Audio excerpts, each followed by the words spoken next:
We are definitely live and welcome everybody. I can't believe this, but this is the fourth Hollywood Kitchen cook along. They've looked a little different every year. The first year we did it, it was the height of the pandemic and lockdown, and life was pretty miserable for like everybody. And I think that one broke the record. We went 4.5 straight hours because what else were we gonna do? We had nothing else to do.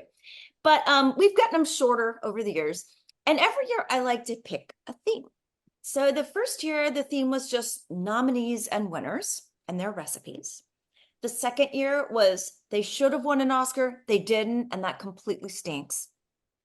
The third year was the 6 Degrees of Edith Head, and I had Edith Head herself, Susan Klassen, host the show, and we kind of rotated it around all the Oscar winners connected to Edith Head. And this year, I was trying to come up with a theme, and I was thinking about it, and it really occurred to me that, a lot of celebrities and actresses in particular, sometimes actors though too, they they start off being stars or actors, actresses, whatever, but then they kind of wind up at some point in time becoming lifestyle gurus, either at the same time they're being stars or when the stardom wanes, they kind of take up something else. And I was thinking about how this is not a new thing. This didn't start with Gwyneth Paltrow. In fact, this started pretty much at the very beginning of film. So I thought it would be fun to have a theme, and I called it Oscar Foodies and Lifestyle Gurus because I think that kind of can encompass a lot of things, because there were stars who had fashion lines, which we'll talk about, stars that owned restaurants, stars that had recipes, stars that dispensed advice on beauty, makeup, cosmetics, columns, etc. So I want to welcome my panel. Ruth is on the way. She should be. I'd like to welcome Angie Schneider, Liz Locke, Benjamin, all the way in Germany, and Danny Miller. So thank you guys all for joining me. Thank you, Carrie.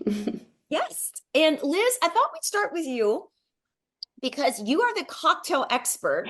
And I thought it would be fun to discuss cocktails with you. Now, last year, time stops in 1981 as far as Edith Head is concerned. So new movies were definitely off the table on last year's special.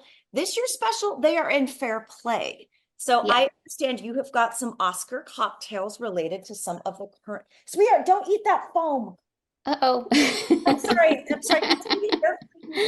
I do have some Oscar cocktails for what I'm drinking tonight. And I was able to kind of bring around the lifestyle guru theme too, because, well, for the Barbie movie, a pink cocktail is a must tonight. Yeah. And I will, of course, be watching the show with my favorite Barbies, Rock and Doris from Pillow Talk. And so the first cocktail I wanted to make, it's kind of inspired by the grapefruit diet, which Wikipedia tells me started in the 1930s with Ethel Barrymore. And I've read some celebrity diet books over the years, and honestly, they all seem to do it. This diet was basically like eat grapefruit at every meal, black coffee in the morning. Orson Welles did like a hard-boiled egg and orange juice when he was trying to lose weight after Citizen Kane. So they've all kind of like done a variation on this.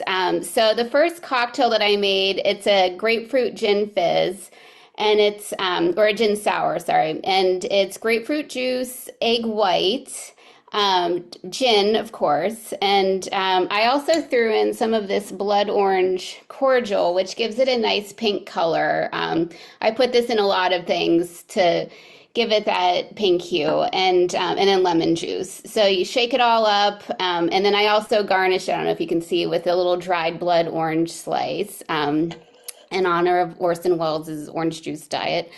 And then for the coffee aspect, I did an espresso martini, which is probably what I will be drinking by the end of the night tonight, because this show goes so long. Although I do think it's starting earlier this year, but by the end of the night, I've got to have an espresso martini to keep me up.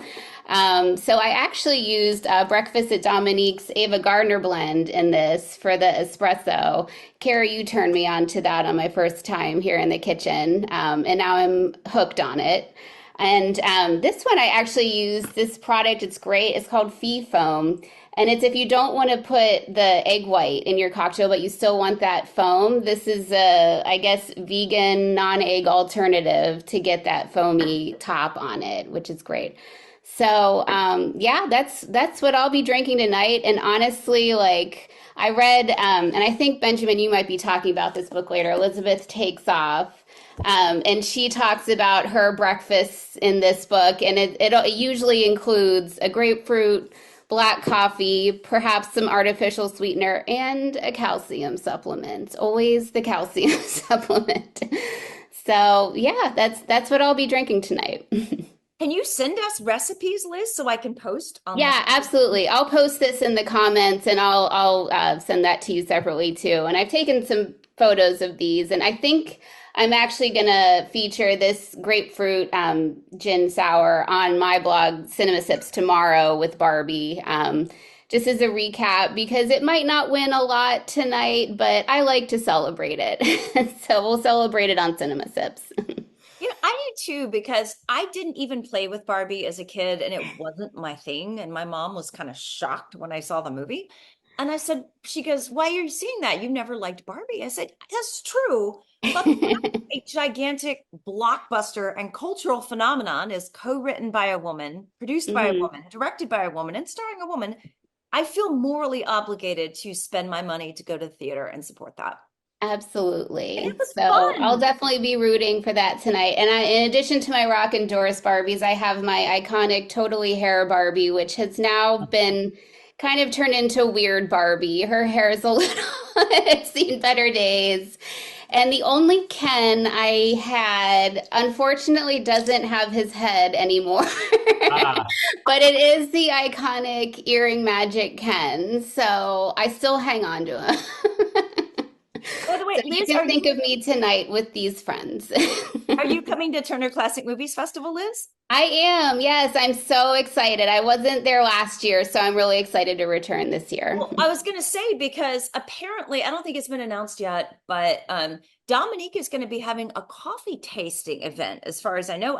Angie, let me know if I'm wrong about this, at the Hollywood Heritage Museum, where you can go and taste a bunch of her coffees. Well, I will be there. You know, I ordered her Ava Gardner blend and I had one sip of it and I said to my husband, I feel like I've never had good coffee before this. I am Right. And officially hooked. the Harlow blend's really good. Like she's got a lot of great blends. And I love how some of the proceeds go to animal charities, like for the Joan Crawford coffees. So I really love that. And I'm Yes. excited to meet her because I've met her online, but I've never met her in Same. person. Yeah. No, She's it's gonna going have to be a a good time to connect with everyone. yeah, she's gonna have a fan base of TCM Mhm. coffee drinkers.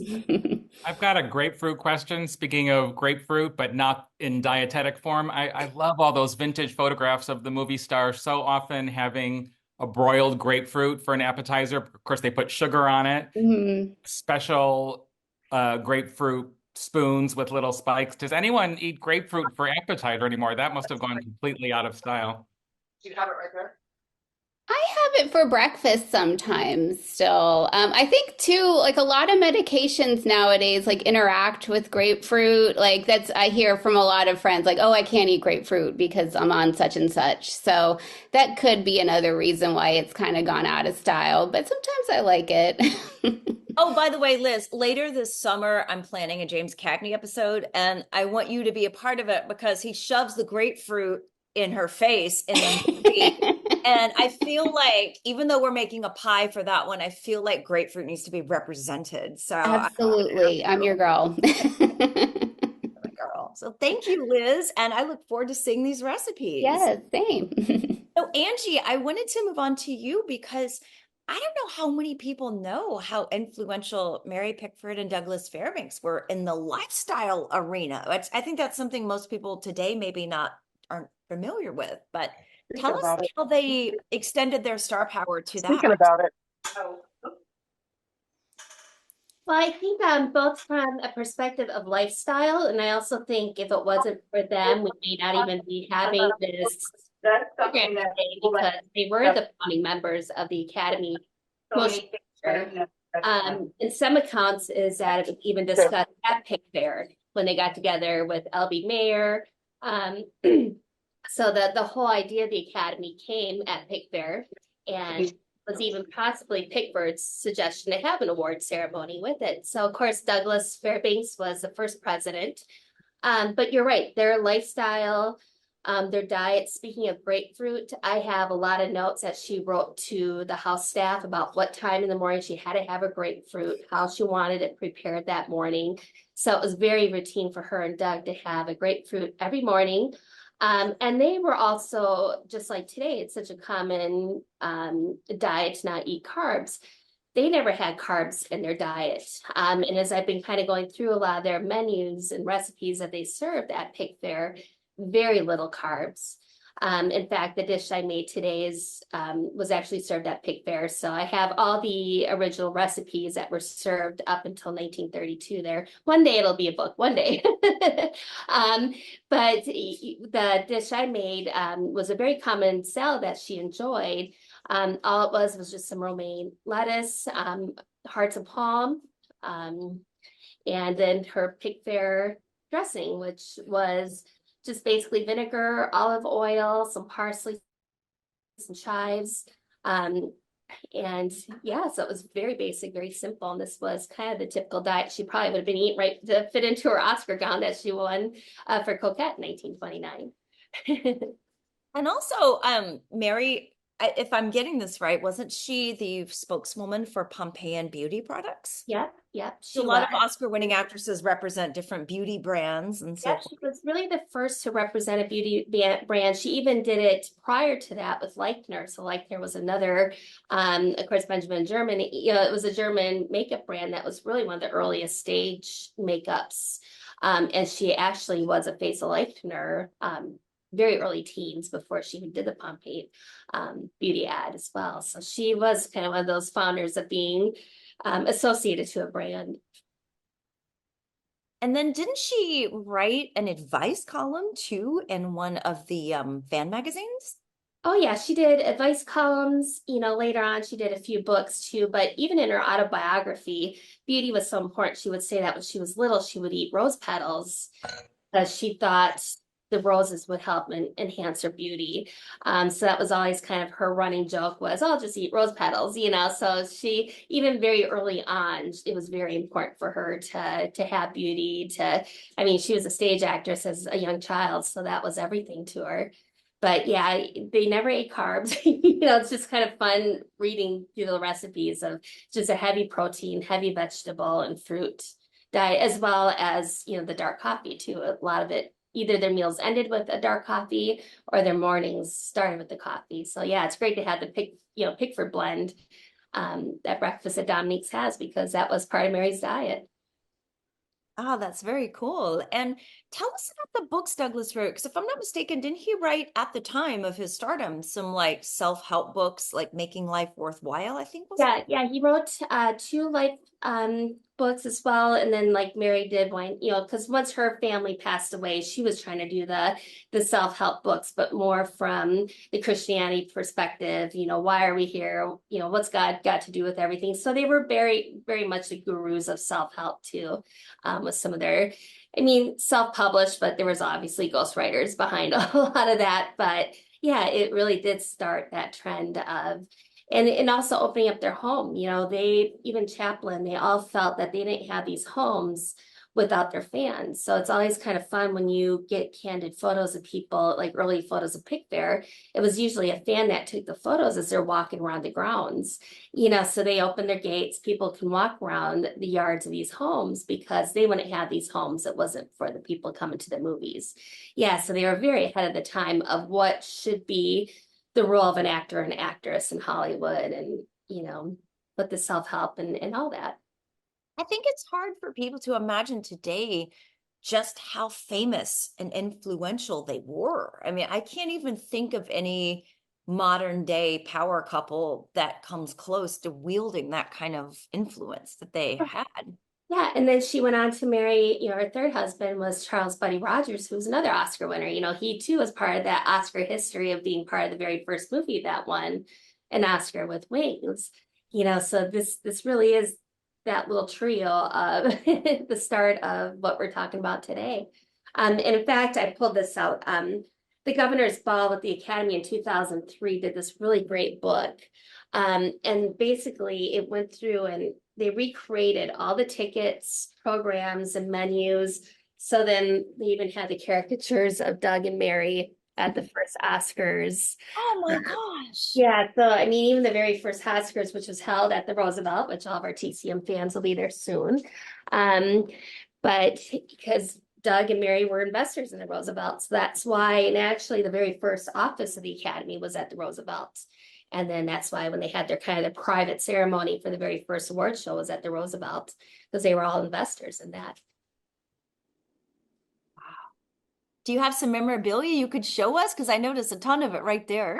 Of course, there's always, but there's Mary with her first Oscar. So she won it. She was the second actress to ever win an Oscar, so she won it for Coquette. And the first sound Best Actress Oscar. Yeah, and then there's a window card. This is more of a theater made window card for the movie as well, the time period. Wow. But yeah, her Oscar is on display right now at the Academy Museum. So I always like to go visit it when I go there. Okay. Very cool. Well, thank you so much. Let's see. Let's now go to Danny, who has made Joan Crawford's Cheese Straws from a 1935 Bisquick book. Yes, of course, Joan was nominated for 3 Oscars and 1 for her first nomination. We have the movie edition of Mildred Pierce here with some great pictures, fantastic performance. We also have in our kitchen in a place of honor an actual autograph and picture of Joan. I found what this was used for. It was a contest to win a refrigerator, and don't we all stand by our refrigerators in our full-length mink coat? Every day. I do. Every day. Got that at a silent auction once. And the recipe for her Bisquick cheese straws, I have to come clean and say, and we'll print the recipe, but I don't really care for Bisquick. We don't have it. So I cheated and I used flour but the rest of it's pretty similar. I used a ton of sharp cheddar cheese.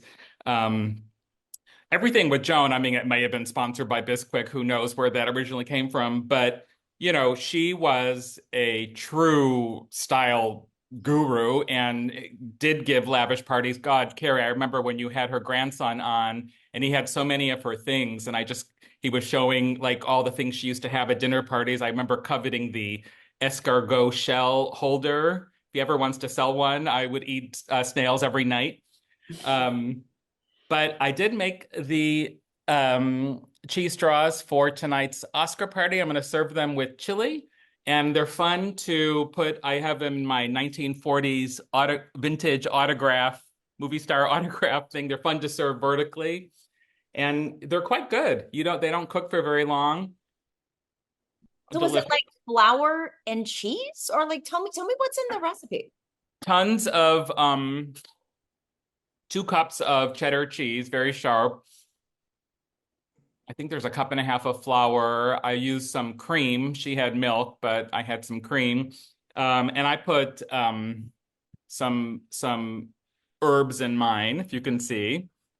And they're just delicious. Yeah, and I did it in the food processor, so it would all clump up, and then I rolled it out, and it made a ton. It makes like 60 of them. So, but Joan, we have a first edition of her amazing style book, My Way of Life, that covers everything from, your makeup to scrubbing the floor. We always have a joke in my house when our kitchen floor is looking a little bad, like we just need to get on our hands and knees like Joan Crawford would, because she really did. I mean, perhaps a little OCD with her cleanliness stuff, but I totally believe that she did all that stuff herself. By the way, we also have this book that's really interesting from 1980, Conversations with Joan Crawford. But I thought I would read just a little bit from, because there's a whole food part of her book and part, oh, this is the copy. We have a second copy that I won when Casey, her grandson, was on your show. I think there was like a trivia question that I got the right answer to. But I'll just read a little bit because, some people have their issues with Joan Crawford. What I love about her and many of the people we're covering today is they loved being movie stars. And so, despite invasions of privacy and things that may be written about them later, they were really into it. So I'm going to read a little bit. Let's see.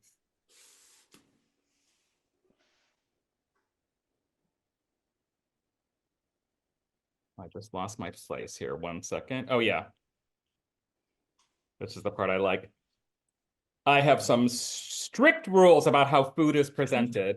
Hot food must be on hot plates. It's no problem to put the plates in the oven after the roast has been turned down. And I think it's an insult to a guest to offer meat on a plate that's come right out of the cupboard.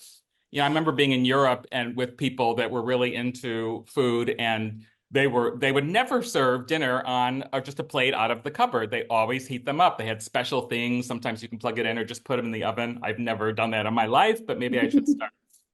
Salads must be served on cold plates. Put those in the fridge. And so must cold desserts. There's nothing easier than to stack them in the refrigerator for a couple of hours. Butter should come out of a bed of crushed ice, and hot bread should be kept hot in a napkin. Here's a little visitor, Mr. Charles Miller, who's also a Joan Crawford fan. No drips. When meat is put onto a serving platter, there's bound to be a little splatter, but it should be wiped clean before it's brought into the dining room. When I plan a menu, I consider color, texture, taste, and balance. And then she goes into explicit detail. I highly recommend this book if you want to have Joan Crawford-esque dinner parties, because she was the real deal. She may have had her issues, but the woman knew how to be a movie star. She knew how to be a style icon. And I could not admire her more in those regards. And by the way, I'm still unpacking from my recent move. However, in the process of that, I discovered I have a second copy of Joan Crawford, My Way of Life, courtesy of Casey Lalonde. So if anybody would like to win this second copy, please leave your name in the comments and tell me the other two films for which Joan received Best Actress Academy Award nominations. And I will pick someone at random to win the book. Is that also from when Casey was on your show? Yeah. Casey sent me some, and I realized I'd somehow in the mix gotten two of the same one, and I thought, well, I should just do a giveaway. So it has the extra cachet of coming from Joan Crawford's grandson. That's right. That's right. Okay, and I do agree about Joan. I mean, she walked the talk, walked the walk, as it were, because when I first started doing these episodes, every time someone would write me and go, they didn't make that. I don't know why you do this. And I'd be like, well, here's the thing. Even if they didn't make it, I feel like it's a fun way to connect to that star, to talk about that star, honor them, etc. And Vincent Price, Joan Crawford, Marlene Dietrich, like there are certain ones that there is zero question. They made this stuff. They worked in their kitchens. So Joan is one of those that I feel very safe in saying, yeah, she made that. Which is why I feel more guilty that I veered from the Bisquick. Sorry, Joan. I think Joan is pretty adaptable. I mean, in her career alone, look how she changed from the flapper to the working girl of the early 30s to, the working World War II woman. So I think Joan knew how to change and adapt, Danny. So I don't think she will strike you dead for making a change. And of course, have any of us ever been in a fancy restaurant or seen in a movie where they lift the silver dome and not thought of her scene in Whatever Happened to Baby Jane? Yes, this is true. This is true. Okay.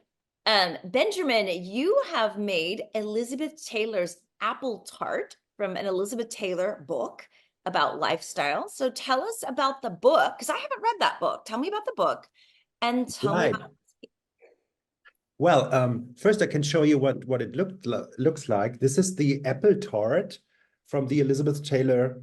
Actually, it's a diet book. She wrote it back in 1988. So I have this German edition. The original title is Elizabeth Takes Off. So, which also Yeah, shows, this I is think that she the had a great. American. Oh yeah, you have Yeah. it, Liz. Uh-huh. So I think that just the title, it's yeah, it shows that she had a great sense of humor. So and I remember in this book she wrote there was a photo of her when she gained a lot of weight, and some colleague of hers, I'm not sure who it was, had it on the fridge, so it would keep her from eating to see Elizabeth Taylor in that weight. So she was very witty, and well, mostly it's about her life and it's about dieting. So as we said, it's just like having a grapefruit for breakfast. So the recipe I did is comes as a dessert, which is a rather rich one. The others are about dips or things like that. But yeah, she was very much into promotion, I think, with the book. I also remember I have her perfume. So she had a few perfumes out. One is actually for men. It's called Passion. Smells very exotic. So, but I remember seeing the adverts on the television made by her Brits, these beautiful black and white advertises she did. Also, I have the bag in which the perfume comes here. So that's I think must be 1990s, I think. So this was when Elizabeth Taylor was around 60. And I remember, besides Marilyn, that Elizabeth Taylor, she was my gateway to old Hollywood because she really, I mean, what a life she had. Like she had a life that was others would lead in like 7 lives, like Maggie the Cat in Cat on a Hot Tin Roof. So she had so many different parts. She was not just a movie star. She was also, I remember when I first recognized her, she was like Michael Jackson's friend, but she was also an AIDS ambassador. And I loved, of course, that she was still with us when I discovered her. So I reached out to her and received a few of her autographs. So this is one with her Oscar, actually from 1960. And this is actually an auto pen. So I tried to write her again and again. And finally, I received a dedicated one that she wrote to Benjamin. And this is a Cleopatra old picture from the 1960s. It's actually a postcard. But she loved to be with her fans, as I've been told. For example, people told me that she loved to go out. When she was in a wheelchair, she was dressed in fur, white fur, and diamonds, of course. And she liked to have a drink with her fans. So she would go to the Abbey to have a nice night out. So she was, although she was such a big star, I felt that she was accessible to her fans. And this is what I really loved about her. And she, she's very witty and talked about her beauty secrets and dieting and everything. So she was although she was such a big movie star, she was very down to earth and she had a great sense of humor, I think. So yeah, there's so much to love about her, I think. You know what's cool, Benjamin? A few years ago, the Bulgari store in Beverly Hills, they had a special exhibit of the diamonds that Richard Burton brought Elizabeth Taylor. It was free to go. You just had to make a reservation. So I decided to go, and it was me and like 3 working class women, and we were all looking at each other like, this is crazy. And they took us in the back of Bulgari and they took us up a private elevator to a diamond viewing room, which is probably the only time in my life I'm going to be in a room like that. And they take the velvet off the case, and one of those diamonds was like the size of my fist. I just stood there with my jaw hanging open. All of us did. And it was just like, and I'm thinking, how do you wear that? What do you wear it on? And how do you not lose it? Because I don't know, it'd be so easy for you to set it down or it to fall or something. But just seeing those diamonds in the flesh, so to speak, was just mind blowing, truly. Yeah. And I think she would just wear them. I just saw it online when she did a promotional thing for her perfume. There was an audience talk, and she had this diamonds on, and she had this little dog. I think it was called Sugar, the white one. She had on her lap, and she was just talking. And well, she was, as I said, although she was such a big movie star and legend, of course. I mean, she worked with people like James Dean, which is amazing.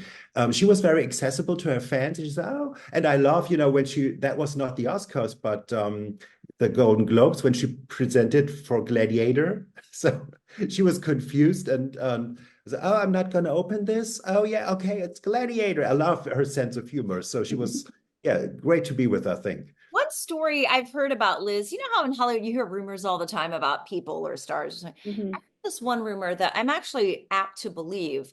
You know how Elizabeth Taylor stuck by Rock Hudson and was such an outspoken advocate for Mhm. those suffering with AIDS? I heard a rumor once that Elizabeth ran a Dallas Buyers Club out of her Beverly Hills house and got drugs smuggled in to help give to people suffering from AIDS. And again, I don't know if this is true. I've just heard a rumor about it. But honestly, she felt so strongly about that issue. She had a heck of a lot of money and power and influence, and nobody is going to look into those violet eyes and arrest her. So Right. I'm very apt to actually believe that she could have done that. I think she was the one who got Rock Hudson a flight home from Right. France when he was dying. I don't know if you all saw the HBO documentary last summer, but when the Reagans kind of abandoned him, Liz stepped in. So I adore her. And my grandmother always wore white diamonds as her perfume. And I still remember the bottle with the fake diamonds on the lid. And yeah, anytime like I smell like it's usually an older woman with the perfume on in the grocery store. I'm like, oh, it just smells like grandma. So it's such a memory. Yes, and my friend Mary Stanford, who I live directly below, we live right near Forest Lawn Cemetery, and where Elizabeth is at. And we don't do it often. We save it for really dire circumstances. But whenever either one of us is in a real bad place, we go to Liz and we sit in front of her place and we tell her our problems and we talk to her. And she's basically like our patron saint, you know? Okay. And it's kind of funny because I could literally walk over to her grave from my apartment, but I feel like she's kind of watching over us, in a way. Mm. And I find that quite comforting. I also heard another story about her that she was trying to learn to scuba dive once later in her life, and she wore all these diamonds to scuba dive. And someone told her, Liz, you can't wear that kind of jewelry to scuba dive because you're going to lose it or it's going to like attract a shark possibly. And she's like, well, what's the point if I can't wear this? I was like, that's awesome. I wish Well, I I'm excited they're showing National Velvet at TCM Fest this year. I've never seen that on the big screen, so I might have to go to could. that screening because I just love her in that. I love Benjamin, do you this. have a thought on her Oscar for Butterfield 8? A lot of people thought, well, that was consolation for not winning earlier, and she almost died the year before because she didn't even like that movie, did she? No, right. She thought this is the worst because she had to make this film to fulfill her contract with MGM. That was the last one, and she was nominated 4 times in a row. So first was Raintree County, and then of course it was Cat on a Hot Tin Roof. Should have won. Suddenly Last Summer was the next nomination, and then Battlefield 8. And people think, oh yeah, she was very sick at that time, and she had a pneumonia, but she survived. She was also a great survivor, of course. And it was said that, well, this Oscar is given to her because she survived. So she didn't like the movie at all. So I actually think she should have won for Cat on a Hot Tin Roof, which is a great classic still to watch. And yeah, you can watch it again and again. And also what Elizabeth Taylor, what she had throughout her life, she always dressed like being a movie star, and she was this movie star. Wherever she came, I think you would feel that she had a glow of around her. So she was really one of the last of this studio contract movie stars. And I like also that she was a great role model. I remember, well, she was MGM a child star, of course, and she went to school with all these children of the producers and directors. And at school, the children were asked, "Oh, what do you want to become when you're an adult?" And Liz Taylor was saying, "Well, I like to be an actress." And all the fellows in the room, they were laughing at her. And she said, well, just because of that, I'm going to be the biggest movie star. And I love this, power horse thing she had about her. So many great stories. You Oh, know, can I tell one story that I interviewed Russ Tamblyn a couple years ago and asked him because he, in addition to West Side Story and all this stuff, he was her little brother in Father of the Bride. And I asked him about working with her, and he said around that time he loved her. She was graduating from the MGM school, and they had this little ceremony and brought Life magazine to document it. So he was playing ping pong or something inside the little schoolhouse when they were out shooting her picture, and suddenly heard this huge crash.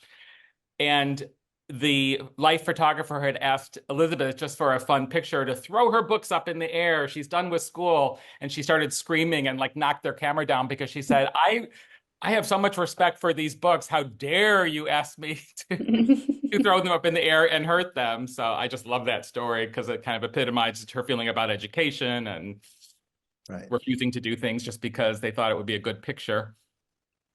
And I've always been a fan. I'm sorry. I've always been a huge fan of Elizabeth Taylor, but even more so when she did take on the cause of AIDS. Here in Los Angeles, it was just huge, and a lot of us had personal friends and family that were really affected by it. So she really became even more of a person to admire, especially during that time. But learning about her over the years as I watched the movies and, how young she was when she first started, her fascinating love life, the children, the everything. And so she was one of these women that it seemed like she had it all. But again, there was heartache. There was, a lot of stuff that was just regular life stuff that she went through too. But I like the fact that she did hang out with just the regular people. She and she was funny. They said that she had a wicked sense of humor and could be quite raunchy, and could handle her liquor on a couple occasions with the fellas and stuff like that. So it's always nice when you hear stuff that they're just like us, really, we're just unfamous. And I think too about the Oscar for Butterfield 8, I think the Academy is kind of often given the right star the award for the wrong movie. I mean, look at Al Pacino's body of work, The Godfather, all these other films he's made. He wins for Scent of a Woman. I mean, there's so many times when they get an Oscar that's just not the best performance, but it just seems to kind of come for some movie that's not nearly their finest. And Shirley MacLaine, I read, she made a really bitchy comment about losing that year to Elizabeth. And she said, I lost to a tracheotomy. Like, that is so ungracious and mean to say. I mean, because Elizabeth deserved an Oscar. Maybe Butterfield 8 wasn't her best, but I mean, she's wonderful in everything she does, regardless. I love Butterfield 8. I don't know about anyone else, but that car crash at the end, It's a good movie for cocktails, Butterfield 8. And by the way, too, if you've never read the book Furious Love, I was given that book a long time ago as a birthday present, and I thought it would be a tawdry beach read kind of thing. It's actually very poignant, and it really takes you inside Elizabeth Taylor and Richard Burton's love affair and marriages and divorces. And it's really beautiful. Like, I was literally crying when I finished it. And I was like, this is so much better than I thought it would be. And Elizabeth gave the authors access to her love letters. Like, it was really highly recommend Furious Love. Yeah, but they were very dysfunctional. There's no question. They're very unhealthy. I mean, I wouldn't model my life on it. I'm not saying that. There's one episode in Furious Love where they drink heavily, this big theme. And they get super drunk, and Richard Burton insults Elizabeth, and he says she has ugly hands. And she replies, well, that's going to cost you. And the next morning, he buys her a $3 million diamond. And this happens repeatedly in this book. And I'm thinking, if every time I got drunk and insulted someone, it cost me several million, maybe it would be a good idea to not get drunk and insult someone. I'm just saying, Richard, just saying. But it's just, you can't imagine how crazy their lifestyle was. Like, at one point, they'd been sailing around Africa, and they sailed into the Thames in London. And the London authorities said, well, your animals have been around the world in this boat. You can't let them out in London. They've got to be quarantined. Well, Elizabeth thought quarantine very cruel. So she rented a separate yacht at like 20 grand a month. So all of her animals on the yacht could quarantine on the Thames in luxury. And I'm like, I'd do that too. I had that happen. And they say part of what bankrupted 20th Century Fox during the making of the very overblown Cleopatra, which I like actually, but anyway, was that she insisted on having Chasen's chili flown in every day from Los Angeles, which I love. Liz, well, speaking of like Barbie, of course, there are many Barbies honoring Elizabeth Taylor, which are very pricey now. Like Cleopatra or Father of the Bride. So all her classic looks. So I love that. And just to end with this is I remember in the movie Steel Magnolias, there's a reference to Elizabeth Taylor because a Dolly Parton in her part, they are talking about a neighbor. And she said, well, when it comes to suffering, she's just beaten by Elizabeth Taylor. And I love that. Wow. Great life she had. Yeah, not just a movie star, but so much more. So Ruth, let's move on to you. I had a feeling you would pick someone Cary Grant adjacent. When I sent you the list, I was like, $50 says she picked Sophia Loren, and she did. So you did not disappoint me. I knew that's what you'd do. And by the way, I think I told you I unearthed this Cary Grant special edition of Variety magazine when I was moving. So you that's sent me, you sent me a text on that. Well, of course, yes, I'm, very Cary Grant focused a lot. It's my happy place. But I do love Sophia Loren because we share the same birthday. Different years, same birthday. So I always like to honor a fellow Virgo. And I like her because I find her to be a very strong woman. She had a lot of challenges. You don't just grow up in some little place in Italy and all of a sudden you're in Hollywood. A lot had to happen, and she endured. And so that's something I've always appreciated about her. And she's absolutely gorgeous, but she's not and I love Barbie, but she's not a Barbie. She's a woman. She's got stuff, and it's not plastic. And so I like the fact that she's embraced her beauty and her aging. That is very important to me as a role model for other women that have looked up to her. I like that. She's just done it, and she also was able to have this fabulous life. But I don't think she was overindulgent in it. I think she liked the quieter life and being with her family in Italy and in cooking and having people come over. And so I like all those qualities, and I think that she imbibes that a lot. The movie that she did with Cary Grant is one of my favorites, and I love the fact that she's in the kitchen. She's cooking, she doesn't know anything about cooking, but she really does, in real life. And that was just kind of fun. But yeah, what a housemaid to have, to come down to wake up to every morning. So, and it's a gorgeous movie, and they both are beautiful in it. And then the backstory of their own romance. And Cary was a cad too. I call it as I see it, and he was a cad during that time, but he also got his comeuppance too, and well so. And I think that she married the right man and had a great life in that aspect. So I was glad to pick this one, and I was glad that it was available to be picked. And I love Italian food. I have a huge swath of friends that are Italian that I used to go and hang out at their family restaurant at. And so one of the things I do know about Italian cooking is that you don't need a lot to make a really good meal. And so I picked the spaghetti limone, and it is a very simple recipe. And a little bit of unsalted butter, some garlic, get that sauteed up. You've got your water boiling. Get your pasta thrown in. I zested 3 lemons. And so the garlic gets cooked for a little bit, and then you take that out.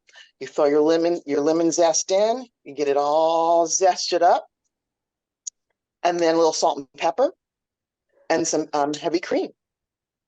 You strain your noodles, put it in the pan and let it all get in there. A little pasta water, a little parsley. Done. So I'm at my cousin's house here because she has a bigger kitchen than I did, and we're having a water issue at my house. So I'm over here hanging out, so they get to benefit from the pasta when I'm done. So that'll be cool. And we should point out too that Sophia, when she won Best Actress for the Italian film Two Women, I believe that was the very first Best Actress award ever won by a foreign language performance. Well, let me finish my little presentation. Thank you very much. Sorry. So, she had her first Oscar win, like Carrie said, with the Two Women, and that was in 1962. And that, to me, that was a 34th Oscar Academy Awards, and it was at the Santa Monica Civic Center. I was like, wow, that was really interesting. I didn't know that. And the film, to me, is a hard watch. It took me a couple times to see it through its entirety. It's hard to watch violence towards women, and it's supposed to be your entertainment. So, and the fact that we all know it happens, as we sit here today. So, but she was just magnificent in it. Just it was, you understand why she won. And then the caveat of it being the first actor to win a foreign language film, again, she just knocked it out of the park, and she deserved it. They deserved it.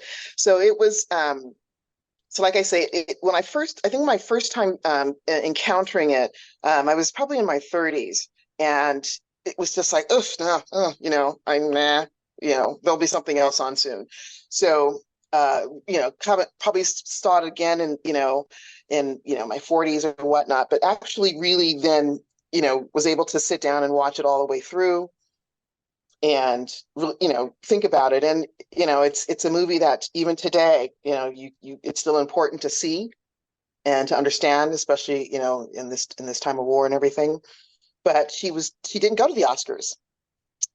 Greer Garson accepted the award for her, and that evening, the next day, Cary Grant did call her to let her know that she had won. And I thought, that's so nice. This is so wonderful. Okay, I digress. So I thought that was really sweet of Greer Garson, who is another actor that I truly adore, and I can totally see her, being gracious like that and accepting the award, and and it wasn't about her moment. She was just being nice to her fellow thespian like herself. So I really like that. I like the thought of a lot of them just being really friendly with each other, and that this was just a night of a party and just giving each other a pat on the back kind of thing. I've also learned that, in a lot of those years in the beginning, they dressed themselves, there weren't sponsors and that kind of stuff. So you knew who kind of had their own style, and I would be fascinated to see what she would have worn if she had come that night. But in other Oscars ceremonies that I've seen her in, she's fabulous all the time, and appropriately dressed for the occasion. She is not trying to. Go ahead. A few years ago, when TCM was virtual and we were all stuck at home, they had a panel. It was about being raised by a Hollywood star. And naturally, that was very interesting to me. And so I went to that. And Sophia Loren's son was on it. And wow, he's really pretty. But in any case, he was talking about how when Elizabeth Taylor came to their villa in Italy and visited. And I'm like, can you imagine as a kid, you've got Elizabeth Taylor and Sophia Loren under the same roof? I think my brain would have exploded in a million pieces. And he said she left diamonds everywhere, like everywhere she goes, she just leave diamonds. And the son was talking about going and collecting all the diamonds all throughout the house and putting them in like a pile and making sure he gave them back to Liz. And I'm like, can you imagine that, just leaving a trail of diamonds everywhere? That, if anything, I'm a huge diamond person myself, so I totally understand Liz's obsession, and I love sparkly, pretty stuff, and so if I had that kind of lifestyle, I would be dripping all the time. Yeah. So yeah, I totally, yeah, got it, flaunted. And then the other thing about Sophia, she did get another nomination. And this was in 65, and for A Marriage Italian Style. She didn't win that one, but at least she had two nods at that point. So, and it was the same director, Vittorio De Sica. So I thought that was cool. I learned a lot in being part of the classic film world, and I live here, so I always know somebody. Every other person is in the industry. And what's fascinating is that they find like a little hive of people they like to work with. From the photographer, the costumes, everything. They find this little hive of people, and they kind of take them along on their own career journey. That's kind of really cool to see, see that evolve, like what Sophia did with these movies and this director. And so I find that fascinating as we get to deep dive into some of these people, especially thankful to all my friends who are writers who write all this stuff that I can then read so I don't have to do any research. So, it's cool to go, yeah, my friend wrote that book and I understand that now. So, so I'm always appreciative of people who can take that kind of time and have that mind to be able to focus that way, because I don't.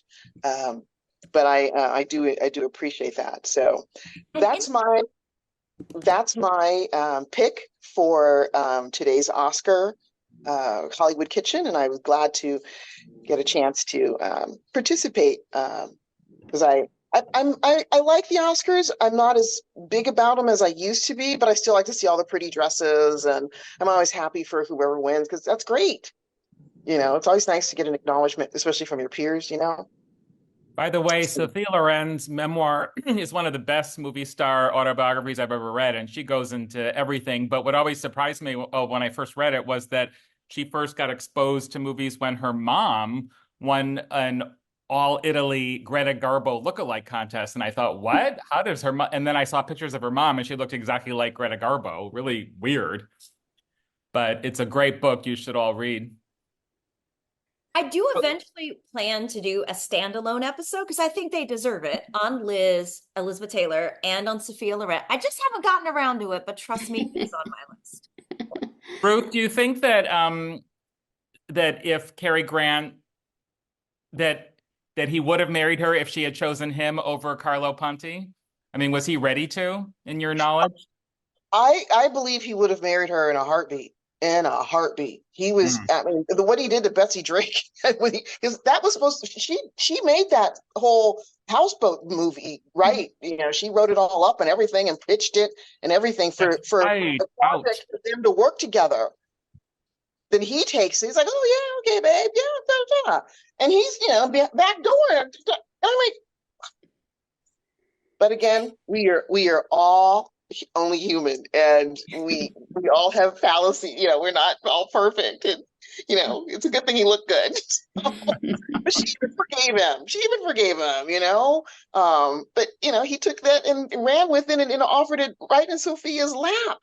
But she was great in it. I couldn't see Betsy Drake in this at all. That would have been the biggest flop in all time. Remember at the festival they had the little kids from the movie there? That was so exciting. Yes. So yes, Carrie adjacent, but I wasn't really looking, for that. But when Sophia was there, and the fact that we are both September babies and we have the same birthday was the other catch for me. And the funny thing is our good friend Teresa Brown, she and Cary Grant share the same birthday, January 18th. So it's just fated that we had to be friends. And Sophia wrote an entire cookbook on Italian cooking. So she also walked the walk, if you will. Yeah. Yes. And I believe that when she was home doing her thing, she was cooking. She was, taking care of her family. I don't think she was Joan Crawford-esque in that aspect. She liked being at home, running around in the pavement with her socks and shoes off, So I like that aspect of her also, that she, her acting was her career, was her job, so she just went to work and then she came home. And she had very difficult, her 2 pregnancies. She had to be literally bedridden for almost 9 months. And, God love her for that. Also, sorry, Mary Pickford, but she was all about the carbs. Woohoo. I love that you made the spaghetti for your the spaghetti alla limone for your recipe, because I turned 40 this year and went to Ischia and Naples, And spaghetti alla limone is what I had on my 40th birthday. And before I went, I watched the Sophia Loren Clark Gable movie. It started in Naples. I don't know if you've seen Oh, that one, yes, but yes, it's such a delight. So I feel yes. like I have so many connections with your recipe and your star today. And honestly, like I keep waiting for someone to wear a gown that is more beautiful than the gold gown she wears in Houseboat, designed by Edith Head. And it's like, it's never happened. That is the most beautiful gown. By the way, I mean, here's my seriously, Sophia. there's so many Ah. people. There's one lady that I've met recently that told me about a place that replicates gowns, and she had the Grace Kelly gown from the Ketchup Beef replicated. Her husband got Mm. that for her for Christmas this year. Yeah, yeah. Amazing. Well, I had the Audrey Hepburn gown from Funny Face replicated for my wedding. That was my Mm. wedding dress, the one that Audrey wears in that movie. So I am all about the classic Hollywood cosplay. Well, speaking, If I ever hoodwink some guy into marrying me, I'm going to it's either the dress that Elizabeth Taylor wears in A Place in the Sun, that Mm. and the white one. Uh, I've always that dress is I'm like over the top with that one, or the Audrey Hepburn one in Sabrina that Mm. has the Mhm. train on. Oh my gosh. I'll probably be 90 trying to wear that dress, but Well, why don't these stars today do that? Like, that's what I would do if I were invited to the Oscars. I would just like have one of the best gowns remade for me and call it a you day. guys, speaking of this, Whoopi Goldberg, who is not only an Oscar winner, an EGOT, and a classic Hollywood fan.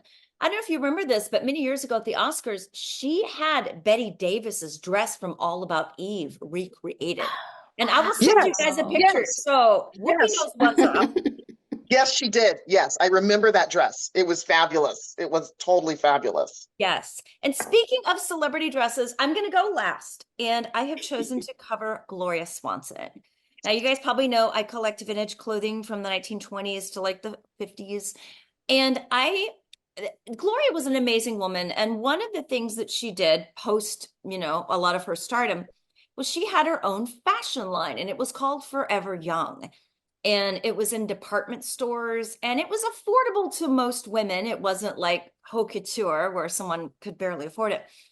And this is a dress from Forever Young. It's called the Midnight Sky dress because it's black velvet rhinestones. And by the way, it wasn't that expensive. I think this was like $50 on eBay. And then last year, I was in a thrift store in San Francisco. I found another Gloria Swanson dress for $40 in a thrift store in San Francisco. Yeah. So you can find a lot of the Forever Young if you just put Forever Young Gloria Swanson into eBay. They definitely turn up. They're pretty size inclusive, actually. And yeah, so I definitely recommend them. So, Well, okay, this I this made, size 14 girl was not, isn't they don't come in that size back in the day, I don't think. I'll keep a lookout because my radar is always high for The these things. sizing is different from back then, I think. Well, They were smaller I people. decided to make Gloria Swanson's butterless devil's food cake. Now, if you guys know anything about Gloria Swanson, not only was she an Oscar nominee, but she was also very devoted to yoga. And in the 1920s, she went to a party, ate a bunch of food, got sick, went to the doctor, and the doctor said, "What did you eat last night?" And she rattles off this whole laundry list of food. And the doctor said, "Well, if you swilled all that together and put it in a pail, I don't think there's any animal that would eat it." And so after that, Gloria Swanson became very devoted to what we would now call like macrobiotics or veganism. And she was known for carrying a brown paper bag or a Tupperware dish with her own food prepared in there because she wouldn't eat what was offered at any party or restaurant. She would boil raisins to get sugar. She was really into onions. And the Gloria Swanson recipe that's most ubiquitous out there is one for potassium broth. Now, I thought that's not really a crowd-pleasing recipe for an Oscar party. So I found this, one of my cookbooks is Famous Recipes of the Movie Stars. It's from 1932. And there's a Gloria Swanson butterless devil's food cake. And I thought I would try that. Obviously, the pre-vegan phase, but it didn't go so well for me last night. I think Ruth or one of you guys needs to come over and straighten me out, because if you guys are in the market for a chocolatey doorstop, I got you. This is pretty much. It didn't go well, guys. It didn't go well here. I think some mistakes were made on my part. I don't think I beat the egg whites enough for enough time when I added them in. Maybe I didn't fold them in correctly. I've had a checkered history on Hollywood Kitchen with cake making, and I'm just gonna eat that. Okay, show me this thing again. Huh? Show me this thing again. Your chocolate brick. What the I need heck? it. What the heck happened? No, I just don't know. I think I just didn't beat the egg whites long enough. I don't think I folded them in the You right needed way. them to be fluffy. You needed them to be so you could then fold them in. I have trouble with the folding and the fluffing part of things. I had trouble with Anita Page's cake, as you probably remember if you've seen Hollywood Kitchen. The Billy Dove feather cake was a struggle. I have a long and checkered history of struggling with cakes. And it's funny because one of my really good friends is a professional cake maker, and I have never ever taken advantage of that and had her on the show. She's kind of got a lot of other stuff she's dealing with in life, but someday I will, because honestly, there's no excuse of being friends with a cake maker, and this is what you are capable of making on. It's just So it's butter free, like butterless. Is that what you said? free. Yeah. Basically, What's the fat? Like what, how do you? take 1/4 pound of unsweetened, this is only a fraction of the doorstop here. You take 1/4 pound of unsweetened chocolate, 1 cup of milk, 4 eggs separated, 1 cup of flour, teaspoon baking powder, 2 cups sugar. Dissolve chocolate in the milk and let cool. Beat egg yolks with sugar and then add this chocolate mixture. Then add flour, baking powder, and finely beaten egg whites. Bake in moderate oven for 45 minutes, placing mixture in 2 square cake pans. When done, put layers together with fudge frosting. That's what Gloria says to do. But as you can see, result not good. I blame the recipe and not the cook. Well, I'm gonna give it another whirl. I'm almost like trying to scientifically figure out. Like, Ruth, you helped me when the great Jerry Lewis chicken burgundy debacle happened, and that was probably the worst disaster I've had yet on this show. But I'm thinking maybe I screwed up with the egg whites and didn't beat them long enough. Maybe Yeah, I you think need beef I've also- foam instead of the egg whites. Use They the beef probably needed to foam. They probably needed to be whipped to a peak and then folded in that Also, way. Carrie, how well was your baking powder? Because I found that it does go off after a while, and some people keep their baking powder for years and years. Okay, I will double check that. I'm not one to give up easily, so I'm gonna keep working at it, keep persisting. And by the way, I have to laugh at myself. But by the way, also, Gloria was kind of ahead of her time, because there's a blog post I will share when I post the Hollywood Kitchen blog. But I found a lady online who did a super deep dive into the doctors Gloria consulted. One of them was like anti-vaccine. And some of Gloria's opinions and ideas were very smart, like avoiding sugar and avoiding certain things. And some of them were just kind of bonkers. Like, she went on a huge, like, 10-day fast and then said, well, I like eating flower petals. I may just eat that. And it's like, okay, starving yourself and then eating flower petals, probably not healthy. That You know. sounds weird. Pardon? That sounds weird. I'll just eat Yeah. flower petals. And I believe in moderation in life. This is how I get my flower petals, with rosé. Life is short, so sometimes you just need the cake, you just need the cookie or whatever. I do remember when I was a kid, and we have her book Sugar Blues, and she was the first one. That's why it's ironic there's a cup of sugar in there, because she was an anti-sugar activist. But I mean, she's not wrong. But when she was on all the talk shows talking about that, people treated her like she was out of her freaking mind. And she's been proven right about quite a number. She was really devoted to yoga. And also, one thing I like about Gloria is she had a lot of other interests outside of Hollywood. So when her career started to fade, she worked to help bring German scientists over to America to get away from the Nazis. She campaigned for tax breaks for single Americans.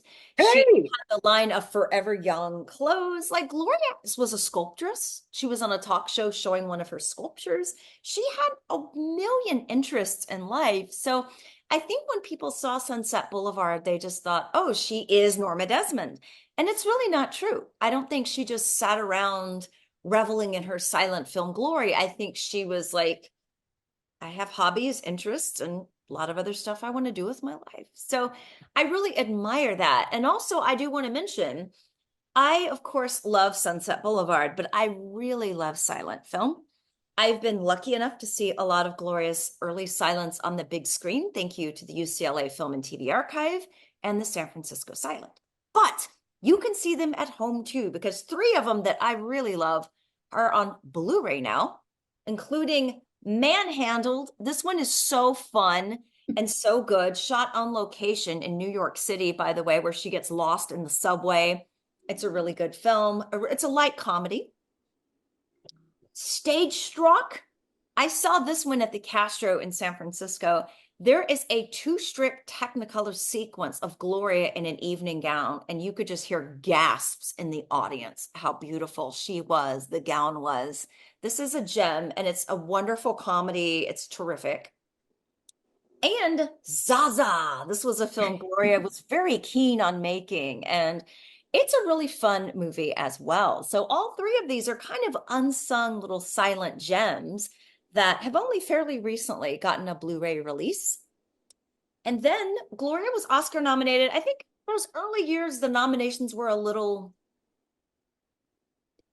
I don't know, a little like maybe they were a write-in candidate or an honorable mention. But Gloria was, I think, given an honorable mention for Sadie Thompson. And she was the first to play Sadie on screen. And then Joan Crawford would play Sadie in the 1932 film Rain. This is from 1928. And then later Rita Hayworth would play Sadie Thompson in the early 50s. In 3D. oh, 3D, A Tale of Three Sadies. But Gloria was the original cinematic Sadie Thompson. And she also produced this film too. But speaking of the Oscars, it was just such her bad luck that Norma Desmond, which is one of the greatest performances in the history of movies, would come out the same year as Margot Channing and Billy Dawn, and Judy Holliday won, and we love her, but man, what a year. What a year. And the All About Eve and Sunset Boulevard, those performances are ones for the ages, absolute ones for the ages. yeah, Another Gloria film I want to plug, as being a Valentino person as well. For many, many, many decades, like 80 something years, Valentino and Gloria Swanson had made a film in 1922 called Beyond the Rocks. It was presumed to be a lost film. Well, it was found cut up in tons of pieces across storage facilities, I believe in Amsterdam. So it was restored. I was very lucky to see the restoration at the Academy here in LA, and it's on DVD. So you can see Gloria Swanson and Valentino in Beyond the Rocks. Got my Gloria DVD stash here. Amazing. And also, of course, Sunset Boulevard, which is definitely the film Gloria is best remembered for and considered her ultimate screen triumph. And there's that great line that Norma Desmond says about Valentino that's so great, especially when you knew that she knew all those people in real life. And also her book. It's a thick book, but it's also a good one. Swanson. Nice. Excellent book, as you can I'm tell. like taking notes on my Goodreads this whole discussion. I have so many books to check out now. I have a lot of love for Gloria, and also it's really, I love reading about the early silent era because she was in on that, and reading about her having to take the streetcar to go to auditions and, all of that. It's really interesting. And she had a lot of ups and downs. A lot of her films are lost. It kind of kills me. She made a film, Danny, you're going to love this. She made a film in 1925 in Paris, and it was called Madame Saint-Jean, and that's a lost film.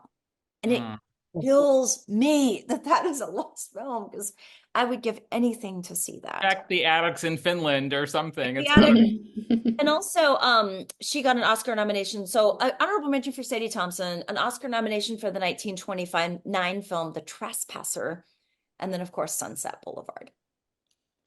But I love Gloria. She's a fascinating person, and she lived a pretty long life, and she went on a lot of talk shows when she was older. So I love it when they do that, because a lot of this stuff winds up on YouTube. And it's just so fun to sit there and see what they have to say and their comments and their perspective on their lives and their careers. And it's very entertaining. And she partied at Studio 54. It was great. Great to see Not with Andy surprising. Warhol and all those people. You know what, Angie, I find kind of interesting though, how Doug was very athletic and very devoted to, being healthy, as was Gloria, and yet they both smoked. Yeah. Like, I always find that such a puzzlement, A part of that probably led to Doug's early death too, Yeah, because on my cemetery tour, of course, Fairbanks is on it, and every week people are like, he's so athletic and healthy, and he's gone at 56. And I'm like, Still had their vices. cigarettes, what can I say? I think that's probably part of it. But I I, also, I trust that you guys have noticed that I'm sporting some pearls and a little bling here, and always daily, Carrie. May your days be Carrie and bright. I have that shirt from Kate Gabriel. I wear it every Christmas. I wear this pin every day, and then I also have a holiday one with he and Katharine Hepburn. But I digress. But Sophia was always so elegant, and I can totally see her in the kitchen making some pasta with some bling on. I totally can see that. Yeah. I need to get that cookbook, Carrie. That looks amazing. I think I'll like it more than the like artificial sweetener and margarine and Elizabeth takes off. I think Sophia probably used butter. what I like about Sophia's cookbook here is the fact that it's not just a cookbook, but she shares memories of her life and her film, family, and you see like, pictures of her working on Marriage Italian Style. There's all sorts of different stories. So I would almost call it a cookbook / memoir. It's kind of more than just here are the recipes I like. Yeah. And that's how you know that food is. But again, I know Italians, and food is the lifeblood of their lives, and how they connect with people. So I totally am getting that book because when I was, just looking at it, from the pictures that you did send, and I went online, this wasn't just some fluffy piece, just to make, just for a cash grab or anything like that. I think this was really done really well. And I'm like, yep, I need to have that, even though I limit myself to how many books I buy. This is one I definitely I'm gonna pick up, because it's just fabulous, and it's good to look at from what I would, as you read the recipes, and I like to read recipes anyway. So I'm like, okay, I need to have that. But you can tell that this is just who she is as a person, that there's no affect, or persona. What you see is what you get. And, her job is acting, and then it's like, he's a doctor, or she's a teacher, but, we have a real life too. So I definitely I really admire her. We Virgos, we're cool. Well, it was funny because when I was putting together this episode, I had a very long list of stars that didn't make the cut today. And it's not that I didn't want to include them. It's just I have to go introduce a movie at the Old Town Music Hall later today. But also, we may do part 2 of this next year, because we didn't cover Jane Fonda, who before I knew her movies, I knew her from the exercise videos my grandma used to do with the leg warmers and everything. And there's Paul Newman. Frank Sinatra wrote a cookbook on Italian cooking. Paul Newman had a food line. Cher has a gelato truck, which I think the gelato truck needs to be its own episode. I nearly had a car accident because I'm driving through West Hollywood and I'm like, oh my God, Cher gelato truck. I think the Cher gelato truck is worthy of that. Well, I make gelato, so invite me to that episode because I do make gelato every year, and I know you make ice cream every year, Carrie. So we need to compare Yes. recipes. And also, I like to eat ice cream and gelato. and there are a lot of other stars today that are in the lifestyle arena. Spielberg, even at one point, had his own restaurant here in Los Angeles. A Mm-hmm. lot of them have gotten into the restaurant business or the food Mm-hmm. product business. Even Bryan Cranston and Aaron Paul from Breaking Bad, they have like a tequila label. I mean, Everybody has an alcohol now. Mm-hmm. right? It's kind of endless the number of stars that have kind of, to one degree or another, kind of dipped their toes into this arena. And it's really fascinating, you know? So I Mm-hmm. think probably maybe part two will be next year. And also my friend Mary Stanford and I have uncovered that MGM musical producer Joe Pasternak wrote an entire cookbook on Hungarian cooking. I didn't know that. I found a used first edition for $5 on eBay. And Joe Pasternak produced the Oscars also. So some major tie-ins there and kind of obscure too, which I love. I make a killer chicken paprika that I got off one of the classic film sites that from Hollywood Kitchen. I love it. I've made it for people. They love it. Yes. Oh, I'm using my recipes from Hollywood Kitchen. yay. I love when people do that. So any final thoughts, because we have about 10 more minutes left. Any final thoughts for each one of you on your star and on ultimately their imprint or their influence on the food and lifestyle realm? I think there's also a Joan Crawford cookbook that you have, Carrie, that was put out much later.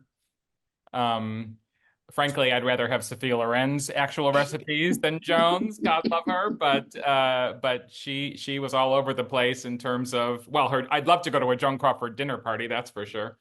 My delightful colleague in England, Jenny Hammerton, she published an entire e-book, and I think you can get hard copies too. And she compiled all the recipes of Joan Crawford into one book. And I have the e-book That's version. where this comes from. So that's where that comes from. And yeah, it's an interesting one for I sure. forgot to mention too, and I should have brought some out, but Mary Pickford had her own cosmetic line as well. Oh. She was one of the first to start having a celebrity, their own kind of cosmetic line. So she was kind of the pre-Joan Crawford. Like I always think of the, Seymour, Joan soaking her face in ice water. That was actually one of the things Pickford put in her book when she started to make this cosmetic little book of what her beauty secrets were, created her moisturizers, toners, and things like that. So she was also the first to start that as well. I wish I would have brought out a couple, but so that's also another unique perspective as well, that now almost every celebrity's got, like you mentioned, alcohol. A lot of them have their own beauty lines too. Mm-hmm. And also when I had Casey Lalonde on the show, Angie, he was mentioning to me that Joan was so impressed by those dinner parties at Pickfair that kind of had a permanent impression on the way Joan entertained, the way Joan lived, because she was so green at that point when she was with Fairbanks Jr., that I'm sure that parties at Pickfair or the dinners there must have just been mind-blowing for her. Yeah, I mean, there were the requirements of what the staff had to wear, how they had to present themselves. When Mary would be upstairs getting ready, she'd be watching out the window and making sure that they were all dressed the way they were supposed to be, handling everything they were supposed to. And then I know when we did our first episode too, it's like you'll end with your chocolate milkshake. There's always these little details that every, little dinner party ended in a specific way. But yeah, she really did influence, the Joan Crawfords, even what Rihanna has a beauty line. Oh, Chris ran out and got one, but yeah, so there's the Mary Pickford. That's the moisturizing cream, but it's got her name. Wow. That's so cool. Yeah, so we have just about, oh yeah, and the top has the it's hard if you would feel the texture, but it's got her silhouette on the top of it. Wow. I have another question for you. I have another question for you. So when Mary bobbed her hair, that was, I think, probably the most famous haircut in history and made the front of the New York Times, right? Oh yeah, and she introduced a whole new line of hairstyles.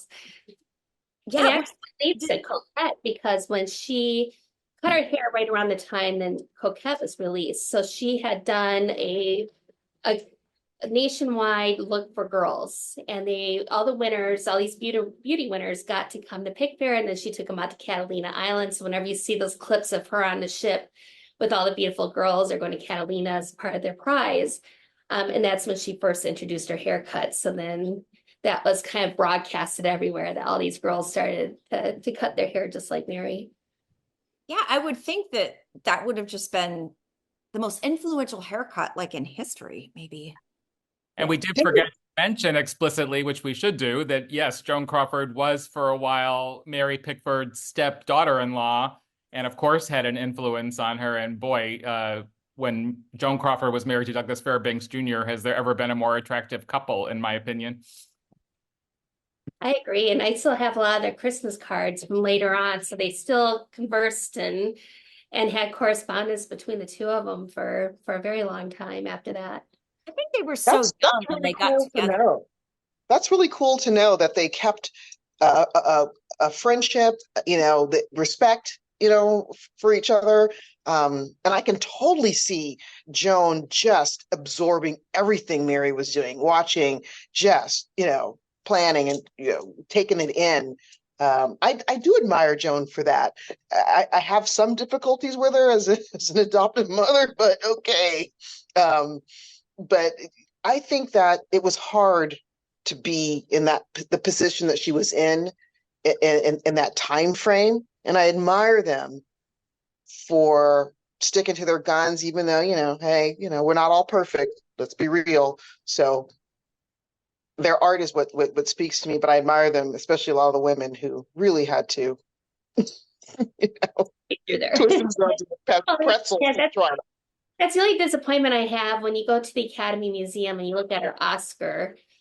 In the description of the Oscar was the description that she basically campaigned to win an Oscar.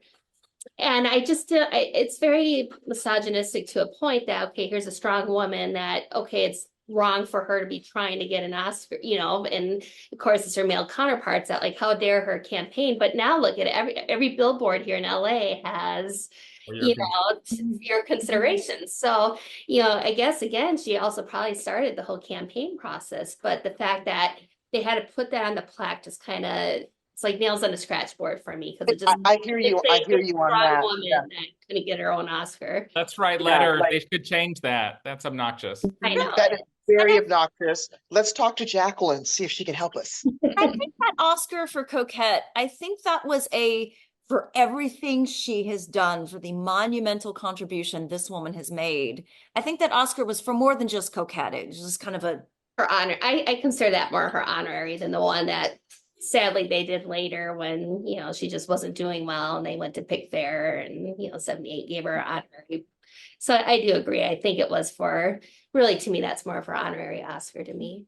And her contribution, it's Women's History Month right now too. And in thinking about her, I can't think of another woman in the film industry who has had that much power and that much influence, and that still has that influence and relevancy today in terms of the things they established are still here, the things they made are still around. And that story I'll share, and it goes to that point, is I have her very early check, and it has her name on it. So any woman knows that it wasn't until the 70s, unless you're married, you really couldn't have your own checking account.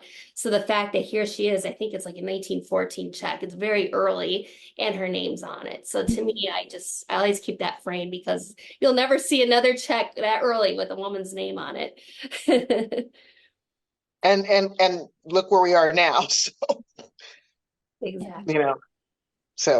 But I think it's wonderful that we've talked about so many amazing, strong women in Hollywood. When Barbie is up for a nomination this year, it all kind of seems to tie in to the themes of that movie. And I'm just like, I love that we've talked about, like, my favorite women in Hollywood, certainly, and then just like strong women who have made such an impact, not only with their movies, but with their humanitarian work, with their lifestyle and cooking work. It's amazing. So I feel like this episode was fantastic for this year at the Oscars, because this is what we should be celebrating.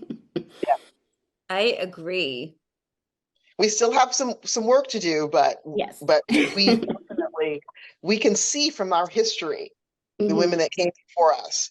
And Mhm. whatever they had to do to tweak it just a little bit more each time, um, there's a lot we can celebrate Mhm. for sure. There's a lot, and there's more to come.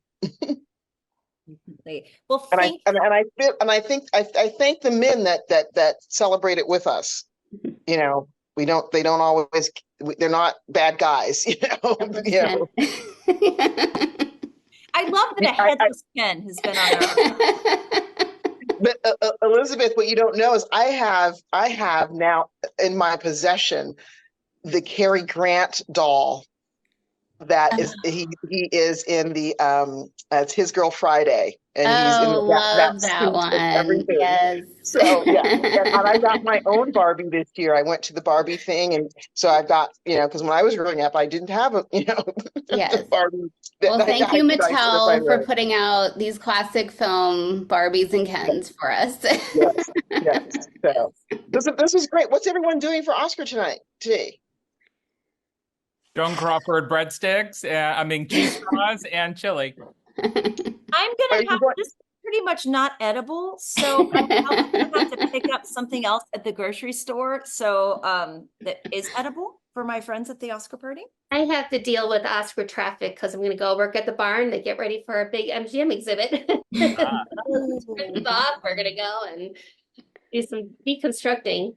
Might need Well, some I will swag. be seeing you at the barn very soon because we've got a big event coming up, as you well know. That's what Angie, we're can all I ready ask for it. We can't wait. Angie, can I ask you to plug the exhibit? Because Angie has been working tirelessly to bring us an Mhm. incredible new exhibit about the 100-year anniversary of MGM and the Yes. 100-year anniversary of Columbia. So Angie, take it away. Tell us about it. Yeah, real quick. Well, it started initially as a collector's showcase, but then it morphed into the fact that it's MGM's 100. So we're going to have about 27-ish costumes on exhibit. A lot of never seen before MGM, a lot of the early ephemera, paperweights, everything. We went to the Sony lot the other day and met in the archives. We're going to have some very special prototypes of the lion on display. Um, and then Farewell to Earth, the famous Harlow painting, is going to be making its way up to the barn in the next couple weeks. So yeah, it's going to be fascinating. So it's been a lot of work, but we're really excited for it.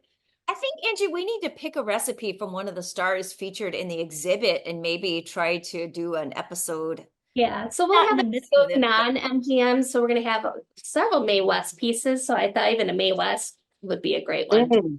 a But fruit May didn't cook nothing. May didn't cook nothing. And we purposely picked a gown from the 30s and a gown from the 50s. So you could see how she was very tiny in the beginning Yes. before we think of Yes. it later. So it's going to be a great comparison. I've got a Mae West fruit compote recipe I found, and it's basically just fruit thrown together in a bowl. So we could do that and eat it on the porch of the barn and then go into the barn.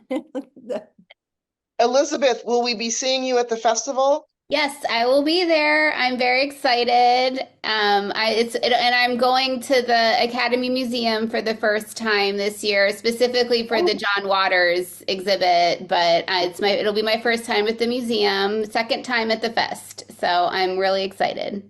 And will you be joining us for the pre-party on the 17th, Wednesday, the 17th, Yes, at the I will. barn? I will be in Okay, town then. So great. Hey, Benjamin, do they show the Oscars live in Germany? They do. It's in the middle of the night, so maybe I will catch the last hour or so, which is, of course, most interesting. Yeah. Uh, yeah, Well, it's an maybe I will hour do that. earlier this year, so maybe it's even easier for you to see it now. Right. I think I will catch the last bit of it. Yeah. Yeah. Well, Do you guys, know I've that got to the Oscar was 2 hours and 10 minutes when Sophia Loren won in 1962, the 34th. 2 hours, 10 minutes. It's That would be grown. great. Guys, I've got to take off. I have to go Okay. introduce Red-Headed Woman, a Jean Harlow movie at the Old Town Great Music movie. Hall today. All right. Yeah, it's gonna be a lot of fun. But you guys have been wonderful. Everyone has been so terrific. I have learned a lot. This has been a great episode, and thank you so much for joining me. Thank you for hosting, Carrie. Thank you. Sure. I had a lovely time. Great to see everybody. I And look, I will see some of you in Hollywood very soon. yes, I will see many of you. You didn't see the secret of sharks underneath this table, so I've been surrounded. I will see many of you very soon. And to everybody watching around the country and even around the world, please stay tuned for more food, fun, and film history from Hollywood Kitchen. Cheers. Happy Oscars. Bye. Happy Oscar Sunday.